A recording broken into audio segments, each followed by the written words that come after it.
त्याचा कणखर कणा त्याच्या काळजात सुद्धा लाजलूच्या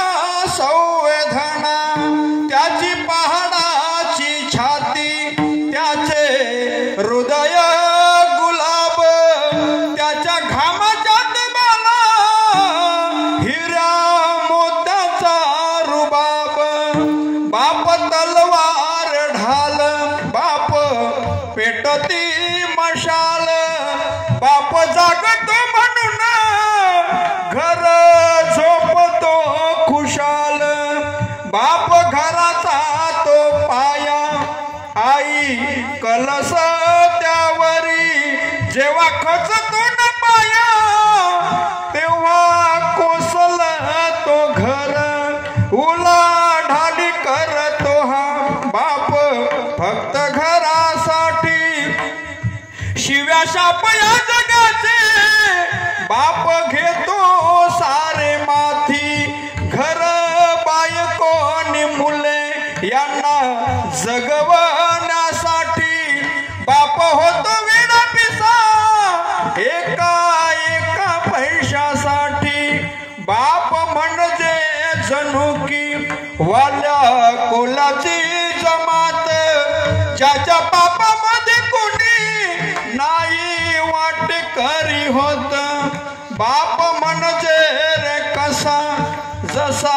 पाण्यातला मासा ज्याच्या डोळ्यातला थेंब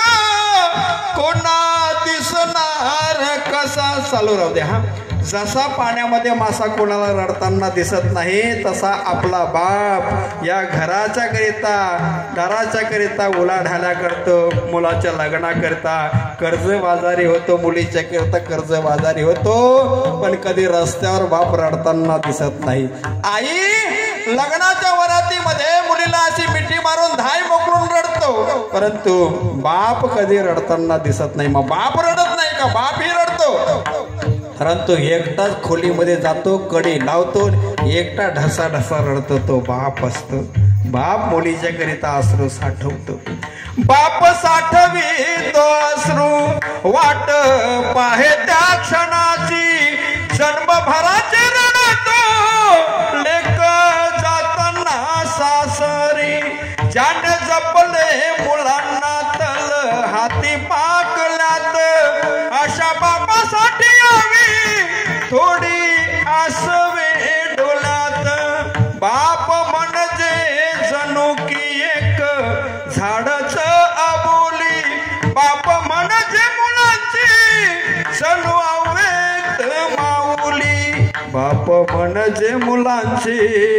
जणू अव्यक्त माऊली असं मोतीराम बाबा या परिवाराला सोडून गेलेला आहे म्हणून त्यांच्या आत्म्यास आणि या सर्व परिवारास त्यांच्या पत्नी